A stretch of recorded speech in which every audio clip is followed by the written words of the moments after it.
ওরে মন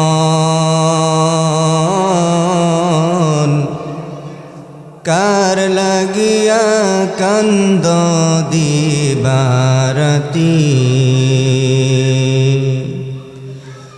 বেবে দেখো কেউ হবে না, বেবে দেখো কেউ হবে না তোমার সঙ্গের সাথী। কার লাগিয়া কান্দ দিবারতি মন কার লাগিয়া কান্দ দিবারতি। আপন আপন বইলা যারে ভাবছ সারাক্ষণ, আসলে তো কেউ নয় তারা, কেউ নয় রে আপন। আপন আপন বইলা যারে ভাবছ সারাক্ষণ, আসলে তো কেউ নয় তারা, কেউ নয় রে আপন। তুমি আজ না হয় কাল বুঝবা একদিন রে,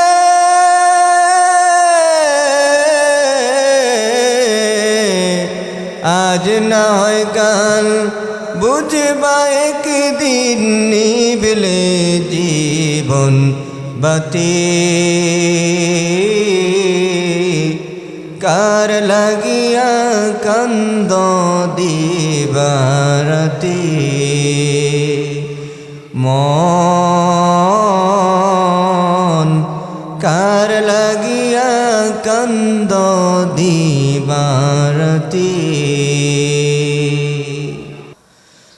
মুসলমান বাবাজিরা আমার, পর্দার আড়ালের আম্মা জান, দিলের কান লাগায় শুনুন। আল্লাহ পাক রব্বুল আলামিন বান্দা বান্দীদেরকে উদ্দেশ্য করে বলেন, মিনহা খলাকনাকুম আই মিনাল আরদি খলাকনাকুম। আমি আল্লাহ পাক রব্বুল আলামিন মাটি থেকে মানুষকে সৃষ্টি করেছি। মাটি থেকে সৃষ্টি করার পরে, মাটি থেকে সৃষ্টি করার পরে মায়ের গর্ভের মধ্যে এক ফোঁটা নাপাকি পানি দিয়ে আমি আল্লাহ পাক রব্বুল আলামিন 40 দিন করে বলে 40 দিন সময় লাগায়া লাগায়া এক ফোঁটা নাপাক পানিকে রক্তে রূপান্তরিত করেছি। রক্তের পরে মাংস আমি আল্লাহ রব্বুল আলামিন দিয়েছি। মাংসর পরে আমি হাড্ডিগুলো আমি আল্লাহ রব্বুল আলামিন দিয়েছি।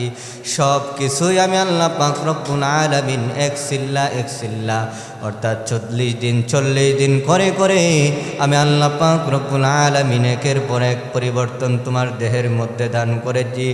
সব কিছু যখন হয়ে গেছে, আল্লাহ পাক রব্বুল আলামিন ফেরেশতাদেরকে বলেন, রে ফেরেশতারা, এবার বান্দার চেহারা সৃষ্টি করতে হবে, চেহারার গঠন দিতে হবে, আকৃতি দান করতে হবে।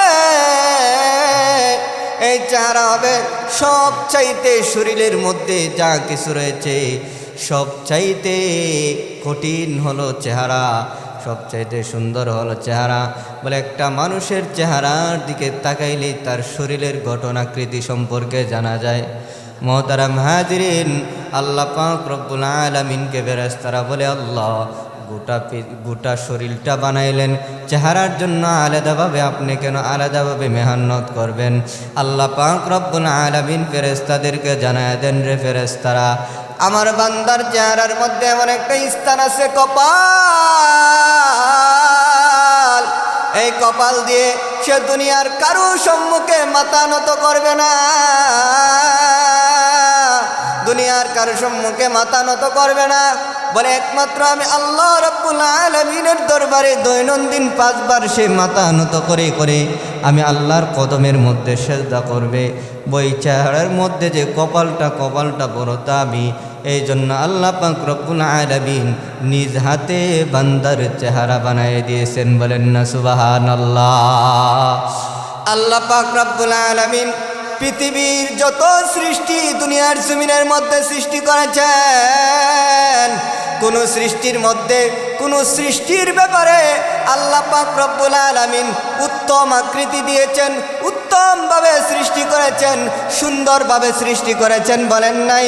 কিন্তু মানুষকে আল্লাহ পাক রব্বুল আলামিন সৃষ্টি করার পরে আল্লাহ পাক রব্বুল আলামিন একে একে একটি, দুইটি, তিনটি, চারটি, এভাবে কয়েকটি কসম করে আল্লাহ পাক রব্বুল আলামিন বলেন, ওয়াত্তিনি ওয়াজ্জাইতুনি ওয়াতুরি সিনিনা ওয়া হাযাল বালাদিল আমিন। আল্লাহ পাক রব্বুল আলামিন একে একে চারটি কসম করে বলেন, লাকাদ খালাকনাল ইনসানা ফি আহসানি তাকবীম। আল্লাহ পাক রব্বুল আলামিন বলে, পৃথিবীর মানুষ, আকাশের সূর্য দেখে তুমি বড় আশ্চর্য হয়ে যাও, পূর্ণিমার চাঁদ দেখে তুমি বড় আশ্চর্য হয়ে যাও, গাছের মধ্যে রঙিন একটা পাখি দেখলে তুমি বড় আশ্চর্য হয়ে যাও। এত সুন্দর সৃষ্টি আল্লাহ পাক রব্বুল আলামিন কিভাবে সৃজন করলেন? আল্লাহ পাক রব্বুল আলামিন বলে, বান্দা বান্দি, আমি আল্লাহ পাক রব্বুল আলামিন ওই যে সুন্দর পাখি বানাইয়া আমি আল্লাহ রব্বুল আলামিন বলি নাই, আমি সুন্দর আকৃতি তাকে দান করছি। কিন্তু মানুষ, আমি আল্লাহ রব্বুল আলামিন তোমাকে সৃষ্টি করার পরে চারটা কসম করে আমি আল্লাহ রব্বুল আলামিন বলতে চাই, আমি আল্লাহ মানুষকে উত্তম আকৃতিতে সৃষ্টি করেছি। সুবহানাল্লাহ। এই জন্য আল্লাহ পাক রব্বুল আলামিন বলেন, মিন্না খালাকনাকুম, হে পৃথিবীর মানুষ, আমি আল্লাহ পাক রব্বুল আলামিন মাটি থেকে তোমাদেরকে সৃষ্টি করলাম, ওয়া ফিহা নুঈদুকুম, আবার এই মাটির মধ্যেই তোমাদেরকে নিয়ে যাব। বলে ওই মাটির মধ্যে নিয়ে যাওয়ার আগে একটা মাধ্যম রয়েছে, এই মাধ্যমের নাম হলো মৃত্যু। এই মৃত্যুর মাধ্যমে কবরের মধ্যে সকলকে যেতে হবে। কথা বলেন ঠিক না বেঠিক? আরে বাবা আম্মা জান, খেয়াল করে শুনেন, দুনিয়া সাজানোর জন্য, দুনিয়ার ঘর সুন্দর করার জন্য কত পেরেশান। সন্তান, কলিজার টুকরা সন্তানকে দেশ ছেড়ে বিদেশে পাঠায় দেন, বলে মৃত্যুর পরোয়াও করে না। বলে কত কষ্ট করে খায় না খেয়ে ঘুমিয়ে। বলে প্রবাসের মধ্যে কিভাবে মানুষগুলা কষ্ট করে। বলে এর মূল কারণ কি? মূল কারণ হলো দুনিয়ার জমিনের মধ্যে দুনিয়ার ঘর সাজানোর জন্য ব্যস্ততার মধ্যে পড়ে আছে। বলে বৃদ্ধ হোক, জোয়ান হোক, সকলে চায় দুনিয়ার ঘর সুন্দর হোক, দুনিয়ার ঘরের মধ্যে রং লাগুক, দুনিয়ার ঘরের মধ্যে টাইস হয়ে যাক। বলে এই ফিকির সকলের ভিতরে রয়েছে, কিন্তু 3.5 হাত মাটির ঘর, অন্ধকার ঘর, চিরস্থায়ী ঘর, যে ঘরের মধ্যে আমাদের সকলকে থাকতে হবে, ওই ঘরের চিন্তা ফিকির আমাদের কারো ভিতরে নাই। কথা বলেন ঠিক না বেটি? মা ও মা, খেয়াল করে শুনবেন, আল্লাহ পাক রব্বুল আলামিন দুনিয়ার জমিনের মধ্যে আপনাকে আমাকে হায়াত দান করেছেন। 60 বছর 70 বছরের হায়াত পেয়েছি। ও মা, একটু হিসাব মিলান। আজকে তালিমুল কোরআন মহিলা মাদ্রাসার বার্ষিক ওয়াজ ও হালকা জিকির মাহফিল চলতেছে। মাহফিলের মধ্যে এসেছেন, খেয়াল করে শুনেন, ওলামায়ে কেরামের বয়ান শুনেন, মনোযোগ সহকারে শুনেন। সকল পেরেশানি মুক্তি, সকল মনোভাব, যত দুশ্চিন্তা রয়েছে, সকল দুশ্চিন্তা দূর করে মনকে স্থির করে কথাগুলো শুনুন। হইতে পারে আজকে এমন কোনো কথা আপনার দিলের মধ্যে লাগতে পারে, যেই কথাগুলো আপনার জীবন পরিবর্তন করে দিবে। কথা বলেন ঠিক না বেটি? মুহতারাম হাজিরিন, ও মা, পর্দার আড়ালের আম্মা জান, আপনি ও মা খাদিজাতুল কুবরা, ও মা ফাতেমা রাদিয়াল্লাহু তাআলা আনহা ছিলেন মা খাদিজাতুল কুবরা রাদিয়াল্লাহু তাআলা আনহা রাসূল সাল্লাল্লাহু আলাইহি ওয়াসাল্লামের স্ত্রী ছিলেন, মহব্বতের স্ত্রী ছিলেন বলে রাসূল সাল্লাল্লাহু আলাইহি ওয়াসাল্লামের সাথে খাদিজাতুল কুবরা রাদিয়াল্লাহু তাআলা আনহার বিবাহ হয়েছিল। খাদিজাতুল কুবরা রাদিয়াল্লাহু তাআলা আনহার বয়স ছিল 40 বছর। আমাদের নবী রাহমাতুল লিল আলামিন নবী মুহাম্মদুর রাসূলুল্লাহ সাল্লাল্লাহু আলাইহি ওয়াসাল্লামের বয়স ছিল 25 বছর।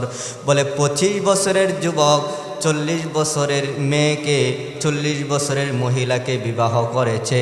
বলে তার মূল কারণ কি? মূল কারণ হলো যে খাদিজাতুল কুবরা রাদিয়াল্লাহু তাআলা আনহা উনি ছিলেন একজন সতী সাদী এবং নেককার আল্লাহওয়ালা বান্দি। কথা বলেন ঠিক না বেঠিক? মুহতারাম হাজিরিন, খাদিজাতুল কুবরা রাদিয়াল্লাহু তাআলা আনহা রাসূলের স্ত্রী হওয়ার পরে কবরের ভয় কেমন ছিল? খাদিজাতুল কুবরা রাদিয়াল্লাহু তাআলা আনহার যখন মৃত্যুর সময় হয়ে যায়, বলে কয়েকদিন আগে রাসূল সাল্লাল্লাহু আলাইহি ওয়াসাল্লামের রানের মধ্যে মাথা লাগায়া শুয়ে আছে। হঠাৎ করে রাহমাতুল লিল আলামিন নবী মুহাম্মদুর রাসূলুল্লাহ সাল্লাল্লাহু আলাইহি ওয়াসাল্লাম তাকায় দেখেন খাদিজার চোখ বেয়ে পানি পড়ে, গাল বেয়ে পানি পড়ে। খাদিজাতুল কুবরা ফুফায়া কান্না করে। ও মা, খেয়াল করে শুনেন, খাদিজাতুল কুবরা কান্না করে, চোখের পানিগুলো গাল বেয়ে পড়তেছে। রাসূলের রান মুবারক ভিজে গেছে। আল্লাহর রাসূল সাল্লাল্লাহু আলাইহি ওয়াসাল্লাম নাড়াচাড়া করে উঠলেন। ওইটা দেখতেছে খাদিজার চুক্কের মধ্যে পানি চলে আসছে, পানি পড়তেছে, চক্ষু দিয়ে পানি পড়তেছে। খাদিজাতুল কুবরা রাদিয়াল্লাহু তাআলা আনহা রাসূলের দিকে তাকাইতে রাসূল কান্নার ভেঙ্গে পড়লেন। বলে রে খাদিজা, তোমার কি হয়েছে? তুমি কেন কান্না করতেছো? খাদিজাতুল কুবরা রাদিয়াল্লাহু তাআলা আনহা আমার নবী, দয়ার নবী, রাহমাতুল লিল আলামিন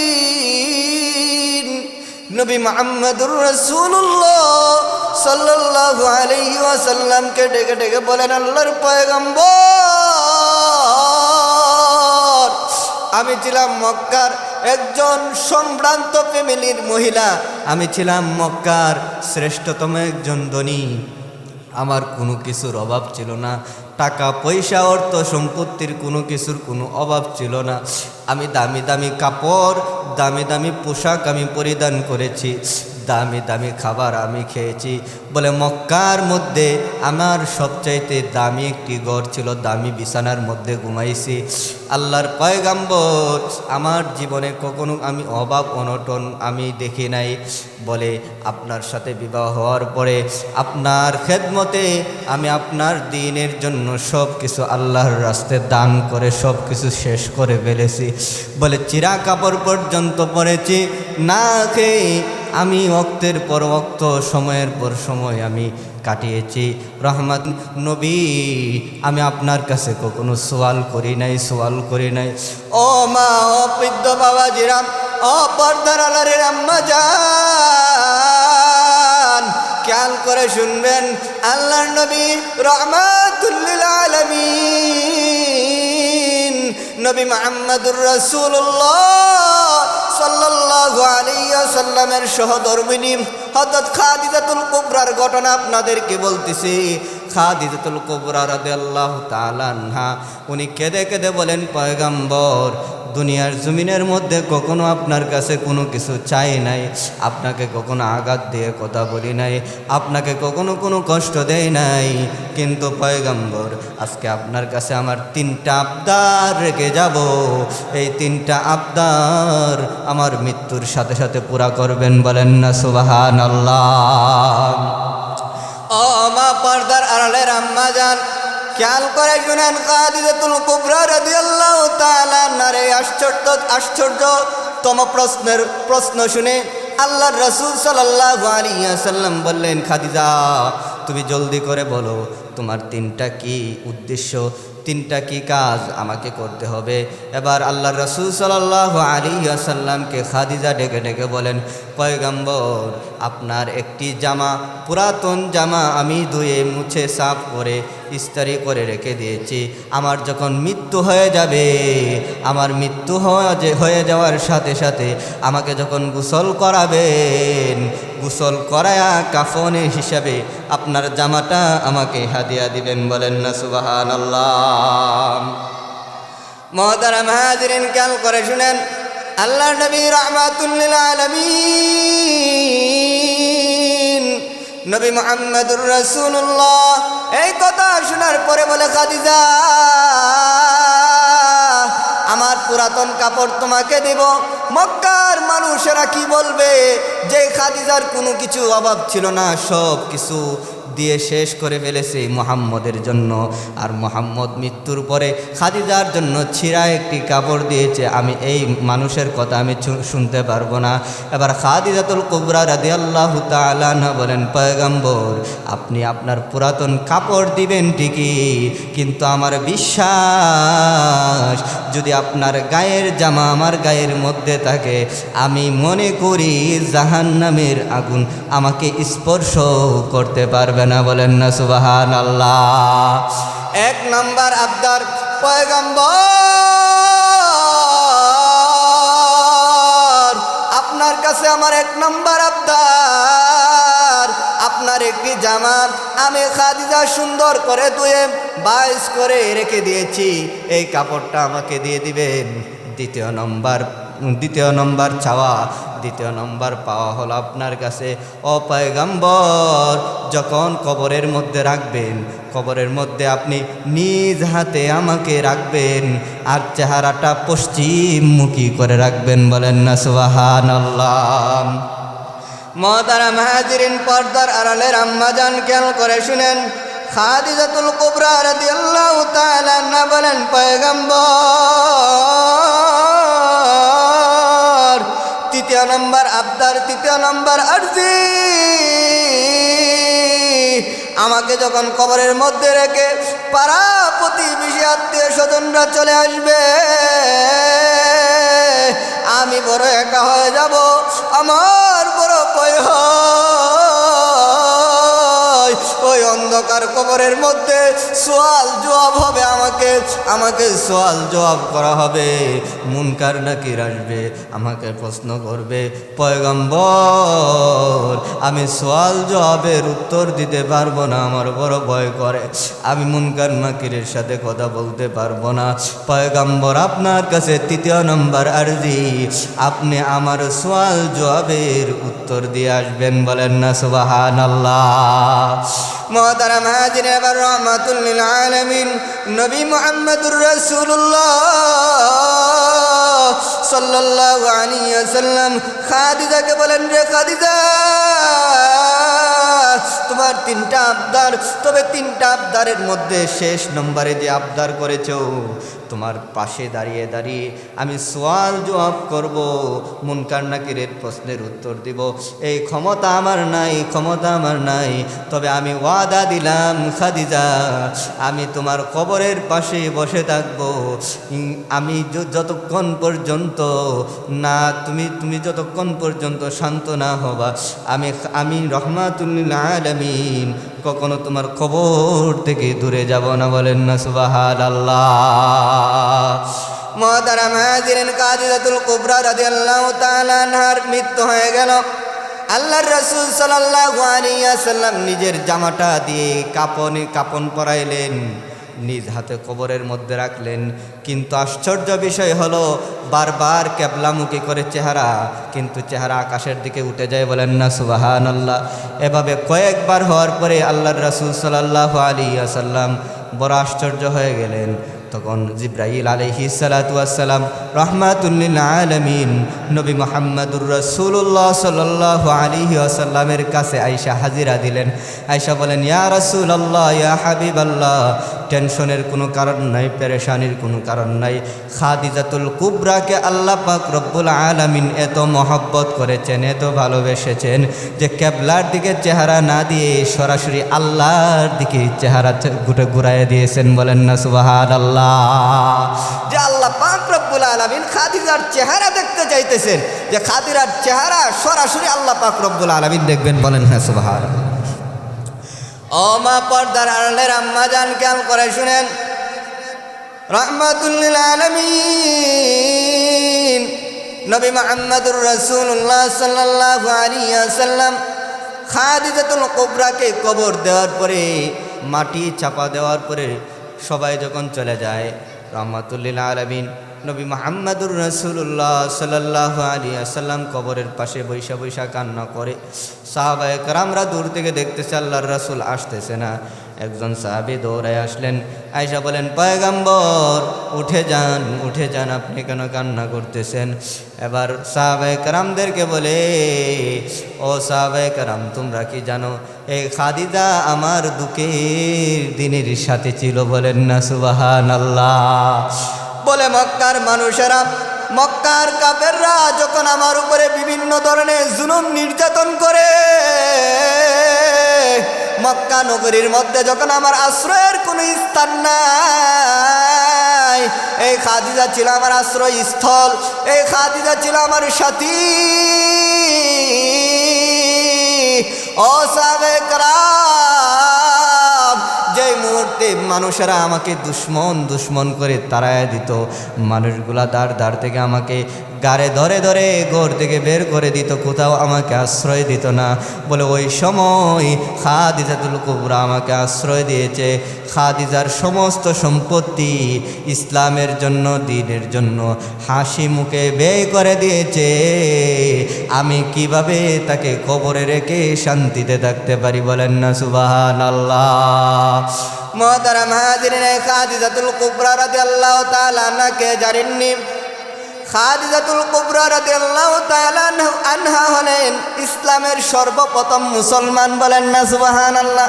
বলে, আল্লাহর রাসূল সাল্লাল্লাহু আলাইহি ওয়াসাল্লাম ইসলাম নবুয়ত প্রাপ্ত হওয়ার পরে সর্বপ্রথম দ্বীনের দাওয়াত দিয়েছিলেন খাদিজাকে।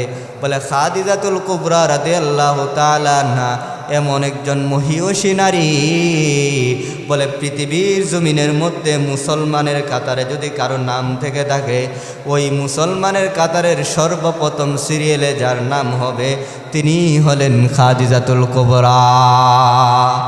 আল্লাহ পাক রব্বুল আলামিন যদি কিয়ামতের ময়দানে ডাক দেয়, আমার রাসূল সাল্লাল্লাহু আলাইহি ওয়াসাল্লাম নিজের দন্দান মুবারক শহীদ করেছে, নিজের রক্ত জড়াইছে, জুলুম নির্যাতন সহ্য করেছে ইসলামের জন্য। আবার রাসূলের ইসলামের দাওয়াত পাওয়ার পরে সর্বপ্রথম কে ইসলাম ধর্ম গ্রহণ করেছিল, কে মুসলমান হয়েছিল? হাত তোলা দাও। বলে, পৃথিবীর জমিনের মধ্যে এমন কারো কোনো পুরুষের, কোনো মহিলার সাহস হবে না হাত তোলার জন্য। বলে, কিয়ামতের ময়দানে সর্বপ্রথম মুসলিম পরিচয় দিয়ে, মুসলমানদের পরিচয় দিয়ে যেই ব্যক্তি হাত উত্তোলন করবেন, দাঁড়াইবেন, ওই মহিলার নাম হলো খাদিজাতুল কুবরা। সুবহানাল্লাহ।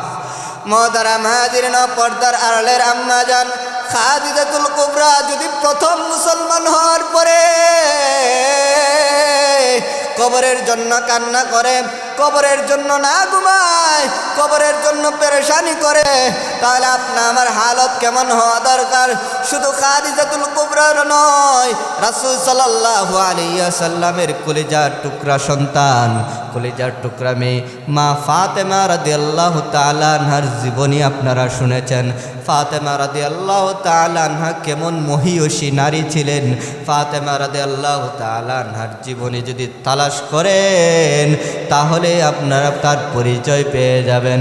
মুহতারাম হাজিরিন, লম্বা চূড়া আলোচনা নয়, ফাতেমা রাদিয়াল্লাহু তাআলা আনহা উনিও মৃত্যুর ভয়ে কান্না করেছে। কেমন পরহেজগার আল্লাহ ওয়ালি ছিলেন। আল্লাহর রাসূল সাল্লাল্লাহু আলাইহি ওয়াসাল্লাম যখন মৃত্যুবরণ করবে তখন রাসূল সাল্লাল্লাহু আলাইহি ওয়াসাল্লাম নিজের কলিজার টুকরা ফাতেমাকে ডেকে ডেকে বলেন, রে ফাতেমা, তুমি তোমার জীবনকে, তুমি তোমার নফসকে, তুমি তোমার নিজেকে আগুন থেকে রক্ষা করো, আগুন থেকে রক্ষা করো, জাহান্নাম থেকে রক্ষা করো। কারণ জাহান্নামের আযাব বড় ভয়ঙ্কর। ওই কবর ফাতেমাকে চিনবে না, ওই কবর নবীজির মেয়ে হিসাবে চিনবে না, ওই কবর হাসান হুসাইনের মা হিসাবে চিনবে না, ওই কবর পৃথিবীর কোনো পরিচয় বহন করবে না, কোনো ক্ষমতা বহন করবে না। ওই কবর একমাত্র যেই বিষয়ের প্রতি দুর্বল হবে সেই বিষয়ের নাম হলো নেক আমল। আল্লাহর রাসূল সাল্লাল্লাহু আলাইহি ওয়াসাল্লাম ফাতেমা রাদিয়াল্লাহু তাআলা আনহার শানে বলেন, ওয়া ফাতিমাতুল সাইয়্যিদাতুন নিসাই আহলিল জান্নাহ। আল্লাহু আকবার। ফাতেমা রাদিয়াল্লাহু তাআলা হলেন জান্নাতি নারীদের মধ্যে সবচাইতে সর্দার, সবচাইতে বড়, বলে সর্দার নারী, বলে সর্দারনি হবে ফাতেমা রাদিয়াল্লাহু তাআলা আনহা। ওই ফাতেমা রাদিয়াল্লাহু তাআলা আনহাকে আল্লাহর রাসূল সাল্লাল্লাহু আলাইহি ওয়াসাল্লাম বলে, ফাতেমা, তুমি তোমার নিজেকে, তুমি তোমার নফসকে ওই আগুন থেকে রক্ষা করো, আগুন থেকে রক্ষা করো।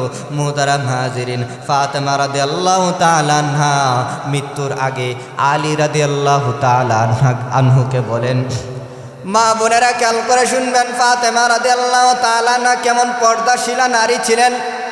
ফাতেমা রাদিয়াল্লাহু তাআলা আনহা উনি আলী রাদিয়াল্লাহু তাআলা আনহুকে ডেকে ডেকে বলেন, ও আমার প্রাণের স্বামী, আমার যখন মৃত্যু হয়ে যাবে, মৃত্যু হয়ে যাওয়ার পরে আমাকে খুব দ্রুত দাফন কাফন করে ফেলবেন, আমাকে লাশ বহন করার জন্য দূর থেকে কাউকে বলবেন না, আমার এলান করবেন না।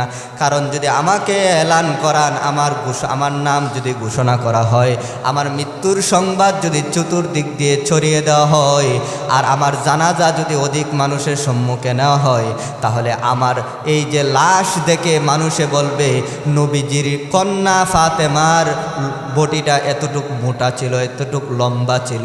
বলে এটা আমার বড় লজ্জার বিষয় যে নবীজির মেয়ের শরীরের গঠন সম্পর্কে মানুষ কথা বলবে।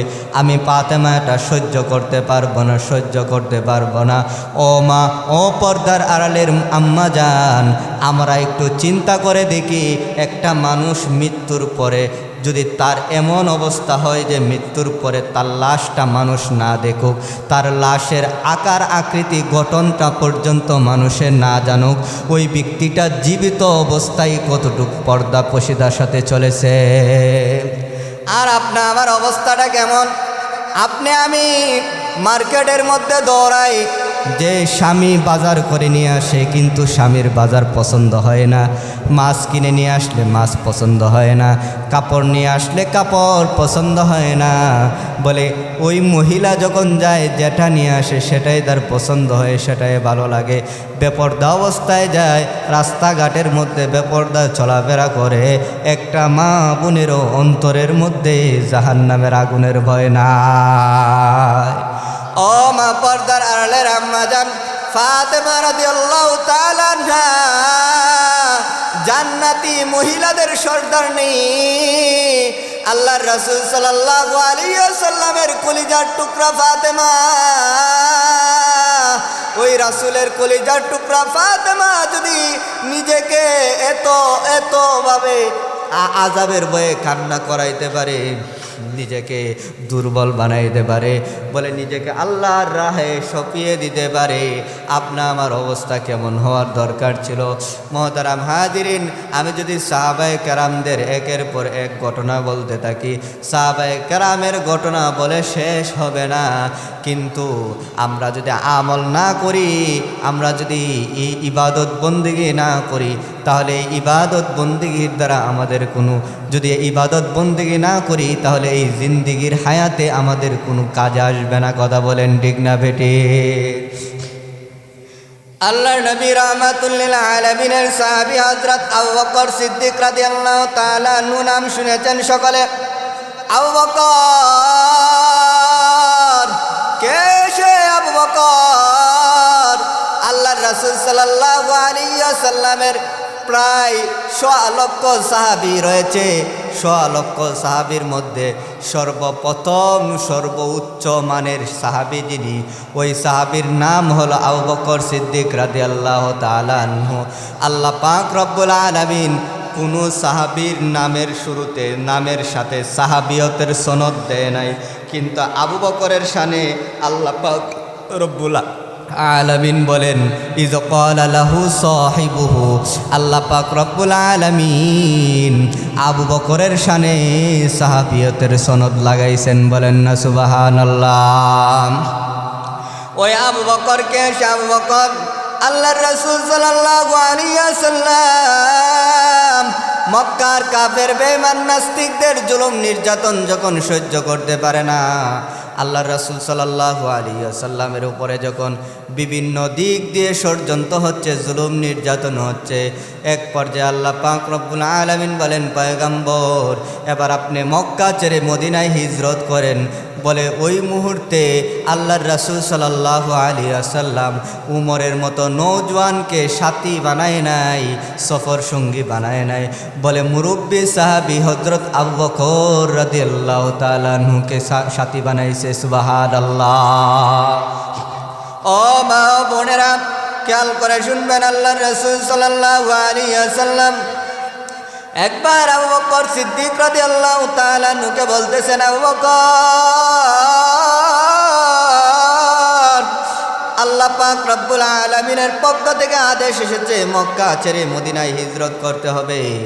আবু বকর, আমাকে আল্লাহ পাক রব্বুল আলামিন আদেশ করেছেন, হয়তোবা এই কয়েকদিনের ভিতরে কোনো একদিন আমাদেরকে রাত্রিবেলা গভীর রজনীতে হিজরত করতে হবে।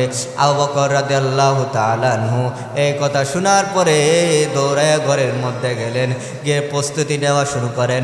প্রতিদিন রাত্রেবেলা এই না ঘুমিয়ে দাঁড়িয়ে থাকেন, দরজার সাথে হেলান দিয়ে দাঁড়িয়ে থাকেন, কখন রহমাতুল্লিল আলামিন নবী মুহাম্মদুর রাসূলুল্লাহ সাল্লাল্লাহু আলাইহি ওয়াসাল্লাম আসবেন, ডাক দিবেন। একদিন হঠাৎ করে গভীর রজনীতে আল্লাহর রাসূল সাল্লাল্লাহু আলাইহি ওয়াসাল্লাম আবু বকর সিদ্দিক রাদিয়াল্লাহু তাআলা আনহুর দরজায় কড়া নাড়ালেন। দরজায় আঘাত করার সাথে সাথে আবু বকর সাথে সাথে দরজা খুলে দিলেন। হযরত রাসূল আকরাম সাল্লাল্লাহু আলাইহি ওয়াসাল্লাম এই ঘটনা প্রত্যক্ষ করার পরে বড় আশ্চর্য হয়ে গেলেন। বললেন, আবু বকর, এত গভীর রজনী থেকে আপনি ঘুমান নাই? আবু বকর রাদিয়াল্লাহু তাআলা আনহু ডেকে ডেকে বলেন, পয়গম্বর, যেই দিন থেকে আপনি বলেছেন আমি আবু বকরকে নিয়ে মক্কা ছেড়ে মদিনায় হিজরত করবেন, সেই দিন থেকে বালিশের সাথে আমার মাথা লাগাই নাই। বলেন না সুবহানাল্লাহ। আল্লাহর রাসূল সাল্লাল্লাহু আলাইহি ওয়াসাল্লাম আবু বকর রাদিয়াল্লাহু তাআলা আনহুর এই কথা শোনার পরে বড় আশ্চর্য হয়ে গেলেন। চোখ ভিজে গেল, কান্না করতেছেন, গাল দিয়ে বেয়ে বেয়ে পানি পড়তেছে। আবু বকরও কান্না করে, নবীও কান্না করে। আবু বকর রাদিয়াল্লাহু তাআলা আনহু ডেকে ডেকে বলেন, পয়গম্বর, শুধু যে আমি ঘুমাই না তা নয়, বলে আপনি উঠের দিকে তাকায়া দেখেন, এই উটটি আমাদের সাথে ছিল। যেই দিন শুনেছে আপনি এই উট নিয়ে সফর করবেন, ওই দিন থেকে এই উটটিও আমার সাথে ঘুমায় নাই। বলেন না সুবহানাল্লাহ। মুহতারাম হাজিরিন, এরপর আবু বকর সিদ্দিক রাদিয়াল্লাহু তাআলা আনহুকে নিয়ে রাসূল সাল্লাল্লাহু আলাইহি ওয়াসাল্লাম মক্কা ছেড়ে মদিনার দিকে হিজরত করে। আল্লাহর রাসূল সাল্লাল্লাহু আলাইহি ওয়াসাল্লাম বারবার মক্কার দিকে চেহারাটা ফিরায় ফিরায় কাঁদে। আহারে, যেখানে আমার জন্মভূমি, যেখানে আমার বাপ দাদার সম্পত্তি, ওই বাপ দাদার সম্পত্তি রেখে জন্মভূমি ছেড়ে মদিনায় হিজরত করতে হচ্ছে। এটার মূল কারণ হলো ইসলাম প্রতিষ্ঠা করা, ইসলামকে দুনিয়ার জমিনের মধ্যে জারি রাখা। আমি যদি আজকে মক্কার মধ্যে থাকি, হয়তো বা কাফেররা আমার উপরে জুলুম নির্যাতন করে আমাকে মেরে ফেলবে। এই জন্য মক্কা ছেড়ে মদিনায় হিজরত করতেছি। ও মক্কা, শুনিয়া নাও, শুনিয়া নাও, খুব দ্রুতই আবার তোমার কাছে ফিরে আসবো। মুহতারাম হাজিরিন, পর্দার আড়ালের আম্মা জান, খেয়াল করে শুনেন, আল্লাহর রাসূল সাল্লাল্লাহু আলাইহি ওয়াসাল্লাম আবু বকর সিদ্দিক রাদিয়াল্লাহু তাআলা আনহুকে নিয়ে রাস্তা হাঁটে মদিনার দিকে হিজরত করে রাসূল সাল্লাল্লাহু আলাইহি ওয়াসাল্লাম এবং আবু বকর গভীর রজনীতে একা একা নিস্তব্ধ এলাকা হাঁটতেছে। আবু বকর একবার রাসূল সাল্লাল্লাহু আলাইহি ওয়াসাল্লামের ডান দিকে দৌড়ায়, আবার বাম দিকে দৌড়ায়, আবার সম্মুখে দৌড়ায়, আবার পিছন দিক দিয়ে দৌড়ায়। আবু বকর রাদিয়াল্লাহু তাআলা আনহুর এমন আচরণ দেখে রাসূল সাল্লাল্লাহু আলাইহি ওয়াসাল্লাম ডেকে ডেকে বলেন, ও আবু বকর আপনার কি হয়েছে? আপনি একবার ডান দিকে যান, একবার বাঁ দিকে যান, একবার সামনের দিকে যান, একবার পিছনের দিকে যান। আবু বকর আপনি বলুন আপনার কি হয়েছে? আবু বকর সিদ্দিক রাদিয়াল্লাহু তাআলা আনহু ডেকে ডেকে বলেন, পয়গম্বর আপনি পারতেন একজন সুঠাম দেহের অধিকারী কোনো সাহাবীকে নিয়ে যাইতেন, আপনি পারতেন আপনি পারতেন উমরকে সাথী বানাইতেন। উমরের মতো নওজোয়ান যদি আপনার সাথে থাকতো তাহলে আপনার কোনো টেনশন ছিল না। আপনি আমার মতো একজন বৃদ্ধ সাহাবীকে নিয়ে হিজরত করতেছেন। আমার বড় ভয় হয় আপনার শত্রুগুলো ডান দিক দিয়ে আপনাকে আঘাত করে কিনা, আমার ভয় হয় আপনার শত্রুগুলো বাম দিক দিয়ে আঘাত করে কিনা, আমার ভয় হয় আপনার শত্রুগুলো সামনের দিক দিয়ে আসে কিনা, আমার ভয় হয় আপনার শত্রুগুলো পিছন দিক দিয়ে আসে কিনা। এই জন্য আমি একবার ডাইনে যাই, একবার বামে যাই, একবার পিছনে দৌড়াই, একবার সামনে দৌড়াই। পয়গম্বর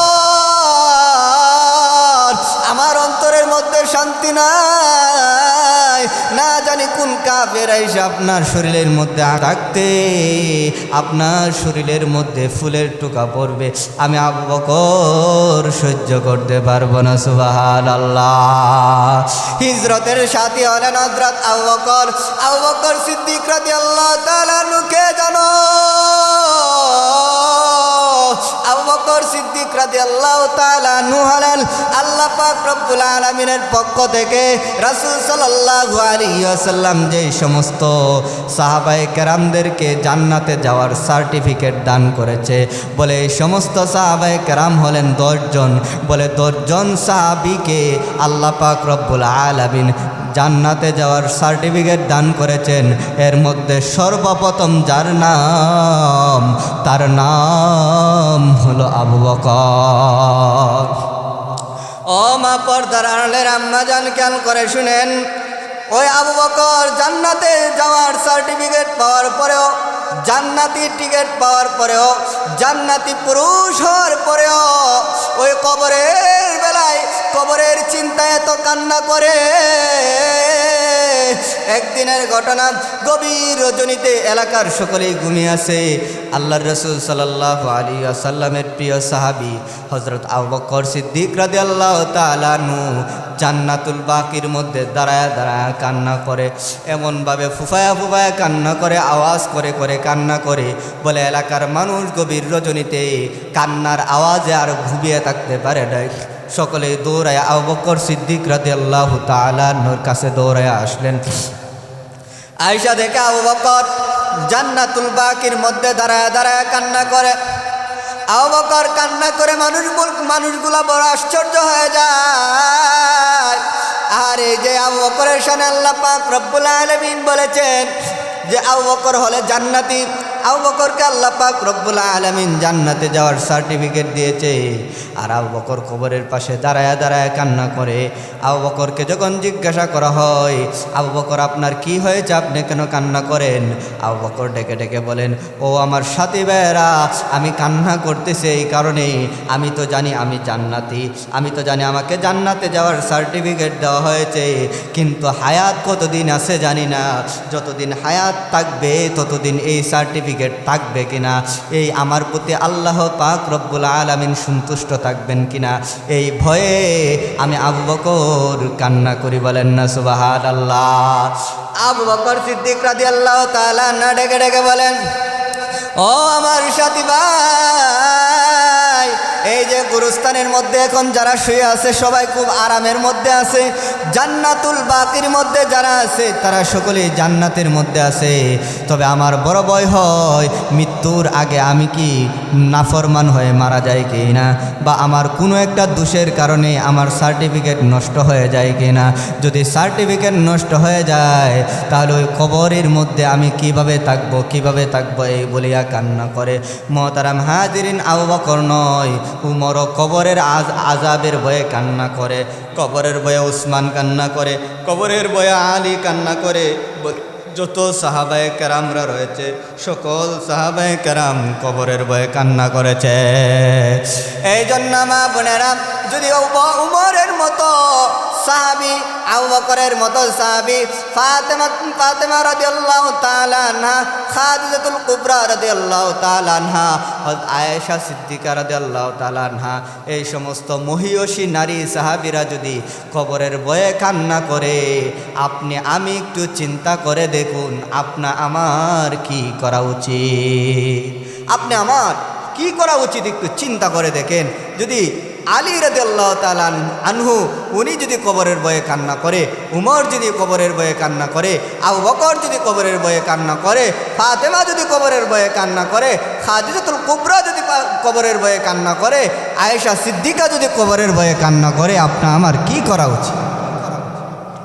এই জন্য মা বোনেরা, আল্লাহ পাক রব্বুল আলামিন বলেন, ওয়া ফিহা নুঈদুকুম, আল্লাহ পাক রব্বুল আলামিন এই মাটির মধ্যে আবার আমাদেরকে নিয়ে যাবে, এই কবরের মধ্যে আমাদেরকে যেতে হবে। ওয়া মিনহা নুখরিজুকুম তারাতান উখরা, আল্লাহ পাক রব্বুল আলামিন বলেন, পৃথিবীর মানুষ, এই কবরের মধ্যে গেলে মনে কইরো না তোমার জিন্দেগি শেষ, কবরের মধ্যে যাওয়ার সাথে সাথে আবার তোমার জিন্দেগি নতুন করে শুরু হবে। সুবহানাল্লাহ বলেন। দুনিয়ার জিন্দিগি হলো ক্ষণস্থায়ী, আর কবরের জিন্দিগি, আখিরাতের জিন্দিগি হলো চিরস্থায়ী। দুনিয়ার হায়াত হলো 60 বছর 70 বছরের হায়াত, আর আখিরাতের জিন্দিগি হলো অনন্তকাল। বলে আল্লাহ পাক রব্বুল আলামিন যখন আমাদেরকে দ্বিতীয়বার জানদান করবেন, আল্লাহ রব্বুল আলামিনের কাঠগড়ার মধ্যে আমাদেরকে দাঁড়াইতে হবে, হিসাব দিতে হবে।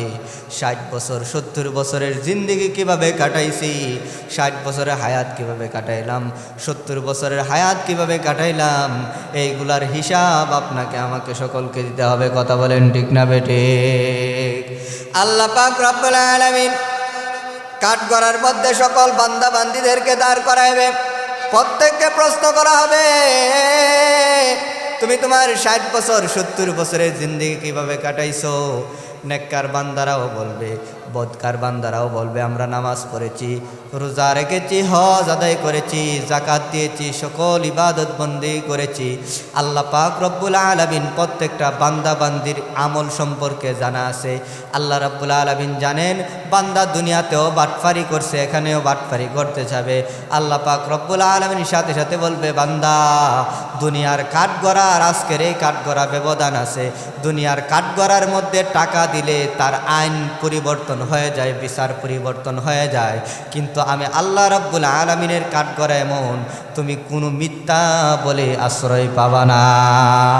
আল্লাহ পাক রব্বুল আলামিন পাপী বান্দা বান্দীদের সম্পর্কে বলেন, আল ইয়াউমা নাখতিমু আলা আফওয়াহিহিম ওয়া তুকাল্লিমুনা আইদিহিম ওয়া তাশহাদু আরজুলুহুম বিমা কানু ইয়াকসিবুন। আল্লাহ পাক রব্বুল আলামিন বলেন, পাপী বান্দা বান্দিরা যখন আল্লাহ পাক রব্বুল আলামিনের কাঠগড়ার মধ্যে দাঁড়াইবে, আল্লাহ পাক রব্বুল আলামিন সাথে সাথে তাদেরকে আদেশ করবেন, রে পাপীরা বলো 60 বছর 70 বছরের হায়াত কিভাবে কাটাইলা? এবার পাপী বান্দারা বলবে, নামাজ পড়েছি, রোজা রেখেছি। আল্লাহ পাক রব্বুল আলামিন ফেরেশতাদেরকে বলবে, হে ফেরেশতারা, এই বান্দা মিথ্যা বলতেছে, এই বান্দার মুখটার মধ্যে তালা লাগায়া দেওয়া হোক, বলে মুখ বন্ধ করে দেওয়া হোক। এবার তার হাত তার পা তার বিরুদ্ধে সাক্ষ্য দিবে। বলেন না সুবহানাল্লাহ। আল্লাহ পাক রব্বুল আলামিন বলেন, আল ইয়াউমা নাখতিমু আলা আফওয়াহিহিম ওয়া তুকাল্লিমুনা আইদিহিম ওয়া তাশহাদু আরজুলুহুম বিমা কানু ইয়াকসিবুন। আল্লাহ পাক রব্বুল আলামিন বলেন, পাপী বান্দাদের মুখের মধ্যে তালা লাগায় দেওয়া হবে। এবার তার হাতকে বলা হবে, হাত তুমি বলে দাও এই বান্দা এই বান্দি দুনিয়ার জমিনের মধ্যে তোমার দ্বারা কি করেছে। এবার হাত বলবে সে আমার দ্বারা অন্যায় করেছে, অপরাধ করেছে, জুলুম করেছে। বলে অপরের গায়ের মধ্যে অহেতুক আঘাত করেছে।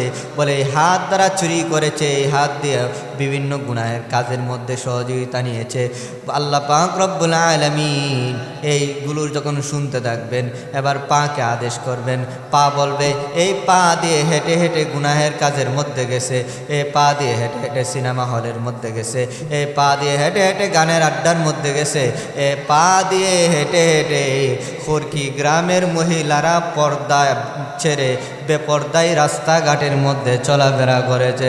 আল্লাহ পাক রব্বুল আলামিন এই পায়ের জবান শুনবেন, হাতের জবান শুনবেন।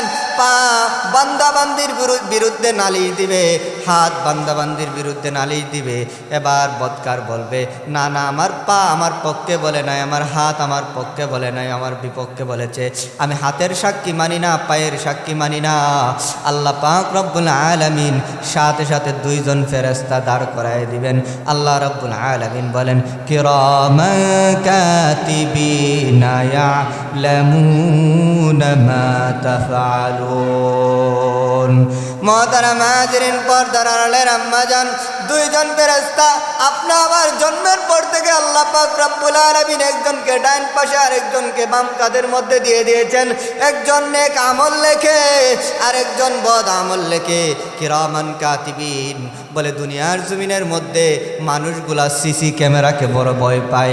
বলে মসজিদে, মাদ্রাসায়, বিভিন্ন প্রতিষ্ঠানের মধ্যে দেখা যায়, ব্যবসায়িক প্রতিষ্ঠান হোক, যে কোনো জায়গার মধ্যেই হোক, বলে যখন সিসি ক্যামেরা থাকে ওই সিসি ক্যামেরার সম্মুখে গিয়ে অযথা সময় নষ্ট করে না, কর্মচারী তার সময় অপচয় করে না। কারণ কি, মালিককে সিসি ক্যামেরা দিয়ে দেখে ফেলবে, কর্মচারী মোবাইল টিপতেছে কাজ ছেড়ে দিয়ে। এই ভয়ে কর্মচারী সিসি ক্যামেরার সামনে গিয়ে মোবাইল বের করে না। আল্লাহ পাক রব্বুল আলামিন বলে, বান্দা বান্দি আমি আল্লাহ রব্বুল আলামিন দুইটা সিসি ক্যামেরা তোমাদের সাথে লাগাইয়া রাখছি। একজন হলো বদ আমল লিখবে, আরেকজন হলো নেক আমল লিখবে। তুমি যা করবা, এই যে আজকে খড়কি তালিমুল কোরআন মহিলা মাদ্রাসার মাহফিলে এসেছেন, যারা যারা এসেছেন সুবহানাল্লাহ বলতেছেন, আলহামদুলিল্লাহ বলতেছেন, আদবের সাথে বসে গেছেন, উলামায়ে কেরামের কথাগুলো মনোযোগ সহকারে শুনতেছেন, সব কিছুই আমল নামার মধ্যে লেখা হচ্ছে। আর যারা অযথা কথাবার্তা বলতেছেন, বেহুদা সময় কাটাইতেছেন, আল্লাহ পাক রব্বুল আলামিনের আদেশে বদকার বান্দা সব কিছু লিখে রাখতেছে। বলেন না সুবহানাল্লাহ। আল্লাহ পাক রব্বুল আলামিন বলেন, কিরামান কাতিবিন ইয়ালামুনা মা তাফআলুন। আল্লাহ পাক রব্বুল আলামিন বলে, বান্দা হাতের সাক্ষ্য তুমি মানো নাই, পায়ের সাক্ষ্য মানো নাই। আমি আল্লাহ পাক রব্বুল আলামিন দুইটা সিসি ক্যামেরা তোমার সাথে রেখেছিলাম, এই সিসি ক্যামেরাকে উপস্থাপন করতেছি। আল্লাহ পাক রব্বুল আলামিন এবার আমলনামা হাতে নেবেন। আমলনামা হাতে নিয়া কিরামান কাতিবিন যা লেখছে এই লেখাগুলো সম্মুখে ফেরেশতার হাতের মধ্যে দিবেন। ফেরেশতাকে বলবেন, ফেরেশতা আমি আল্লাহ পাক রব্বুল আলামিন দুনিয়ার জমিনের মধ্যে এই বান্দাকে, এই বান্দিকে আমি আল্লাহ রব্বুল আলামিন অনেক সুযোগ দিয়েছি, অনেক সুযোগ দিয়েছি। আজকে আর কোনো সুযোগ দেওয়া হবে না। এই বান্দাকে আমি আল্লাহ পাক রব্বুল আলামিন 60 বছর 70 বছরের হায়াত আমি আল্লাহ রব্বুল আলামিন দান করেছিলাম। আমি আল্লাহ পাক রব্বুল আলামিন এই বান্দিকে 70 বছরের হায়াত দান করেছি।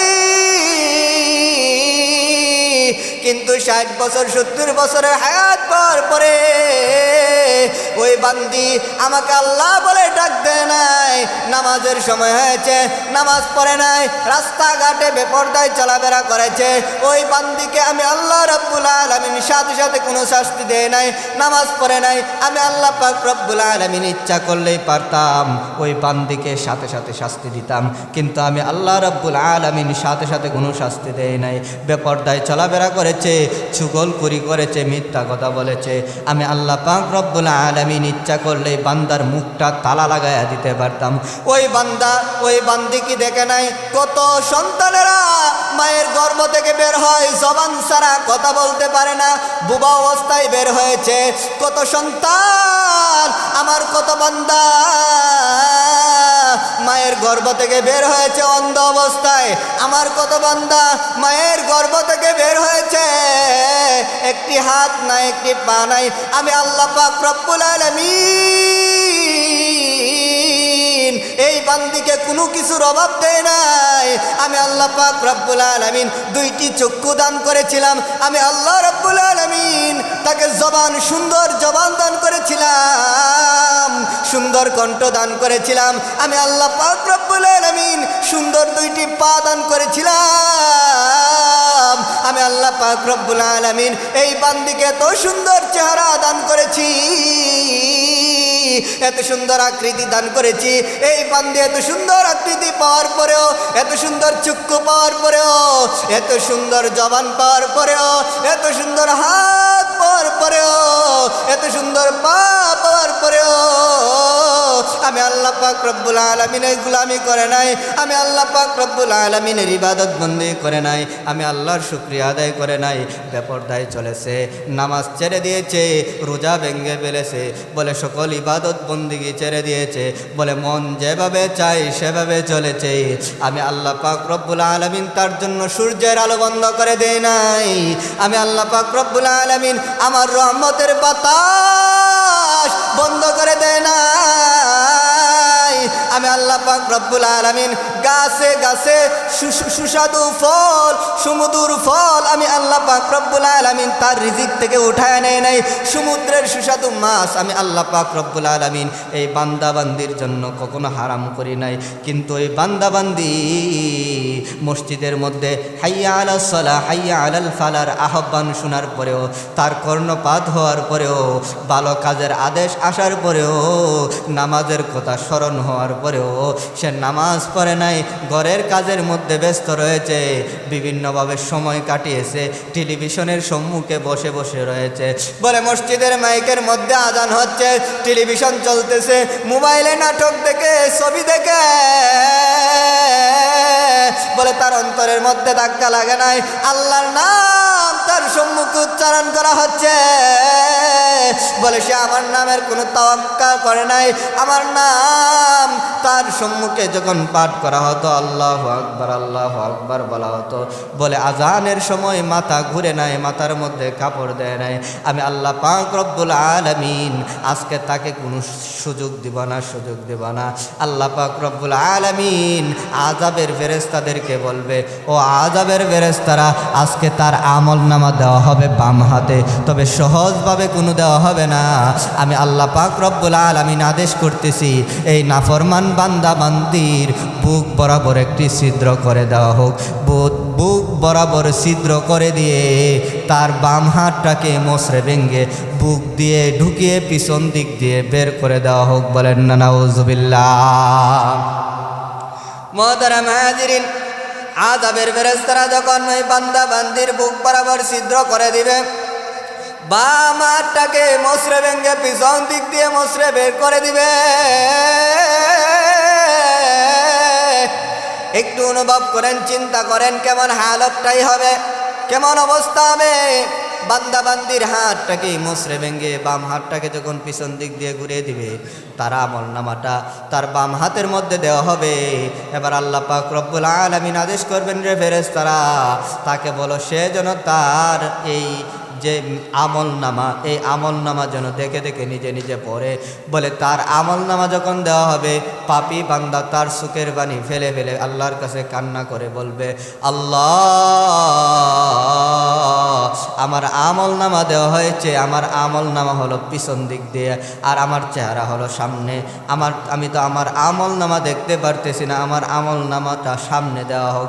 আল্লাহ পাক রব্বুল আলামিন বলবে, হে আযাবের ফেরেশতারা, এই বান্দা বান্দিকে আমি আল্লাহ পাক রব্বুল আলামিন অনেক সুযোগ দিয়েছি, আর সুযোগ দেওয়া হবে না, আর সুযোগ দেওয়া হবে না।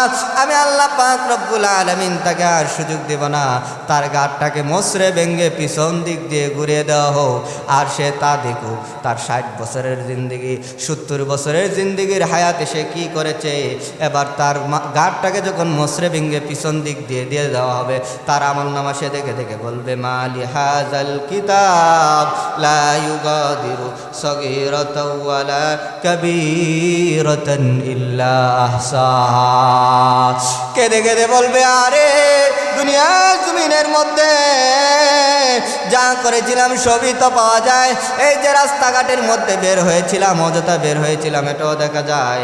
বেপরদায় চলেছিলাম, অন্যের ব্যাপারে মিথ্যা বলেছিলাম, অন্যের উপরে জুলুম করেছিলাম, অন্যকে হিংসা করে করে বিভিন্ন কটু কথা বলেছিলাম, এই সব কিছুই পাওয়া যাইতেছে। এই যে করকি কালিমুল কুরআন মহিলা মাদ্রাসার মাহফিলে এসে হযরতদের বয়ান শুনে শুনে, ওলামায়ে কেরামদের বয়ান শুনে শুনে সুবহানাল্লাহ পড়েছিলাম, আলহামদুলিল্লাহ পড়েছিলাম, বলে এই আমল নামাও আজকে আমল নামার মধ্যে পাওয়া যায়। সুবহানাল্লাহ। এই জন্য মা বোনেরা, আপনাদেরকে আমি বলবো, এই হায়াতের জিন্দিগির কদর করেন, যতদিন পর্যন্ত বাঁচবেন প্রতিজ্ঞা করেন, আর বেপরদায় চলবেন না, নামাজ ছাড়বেন না, আল্লাহ পাক রব্বুল আলামিনের হুকুম অনুযায়ী জীবন গঠন করবেন। আল্লাহ পাক রব্বুল আলামিনের জীবন, আল্লাহ পাক রব্বুল আলামিনের জন্য জীবন সঁপে দিবেন। সামনে আসতেছে রমজান মাস, রমজানের প্রস্তুতি নেবেন এখন থেকে ইনশাআল্লাহ। এক ওয়াক্ত নামাজও ছাড়বেন না। আল্লাহ রাব্বুল আলামিন আমাদেরকে প্রত্যেককে 5 ওয়াক্ত নামাজ পড়ার মতন তৌফিক দান করুন, সকলে বলে আমিন। মা বোনেরা, অনেকক্ষণ আলোচনা, প্রায় 1 ঘন্টার মতো আলোচনা করেছি। আমার মূল বিষয় হলো কবরের চিন্তা করেন, আখিরাতের চিন্তা করেন। দুনিয়ার জমিনের মধ্যে আছেন, কতদিন বাঁচবেন? এই দুনিয়ার জিন্দিগির কোনো হায়াতের কোনো কি নাই, গ্যারান্টি নাই। আজকে আসেন, আজকে যদি মারা যান কালকে 2 দিন। দুনিয়াতে আসার সিরিয়াল থাকে কিন্তু যাওয়ার কোনো সিরিয়াল থাকে না। এই জন্য সামনে রমজান মাস, ইনশাল্লাহ রমজানের জন্য আমরা সকলের প্রস্তুতি নিব। আমরা যারা যারা পারি, যে কয়দিন বাকি আছে, পারলে আরও কয়েকটি রোজা রাখার চেষ্টা করব। রমজানের রোজা রাখা, একসাথে 30টি রোজা রাখা কঠিন হয়ে যাবে। যদি আগে থেকে নফল রোজার অভ্যাস থাকে, তাহলে রমজানের রোজা রাখা কি হয়, সহজ হয়। এবং 5 ওয়াক্ত নামাজ ইনশাল্লাহ আজকে থেকে ওয়াদা করি, আমরা আর 1 ওয়াক্ত নামাজও কাজা করব না। আজকে যারা ফজরের নামাজ পড়ি নাই, আমরা কাজা পড়ে নিব, এবং জোহর থেকে ইনশাআল্লাহ আমরা সময় মতো নামাজ আদায় করব। আল্লাহ পাক রব্বুল আলামিন আমাদেরকে আমল করার তৌফিক দান করুন, আমিন। ওয়া আখিরু দাওয়ানা আলহামদুলিল্লাহি রাব্বিল আলামিন। আসসালামু আলাইকুম ওয়া রাহমাতুল্লাহি ওয়া বারাকাতুহু।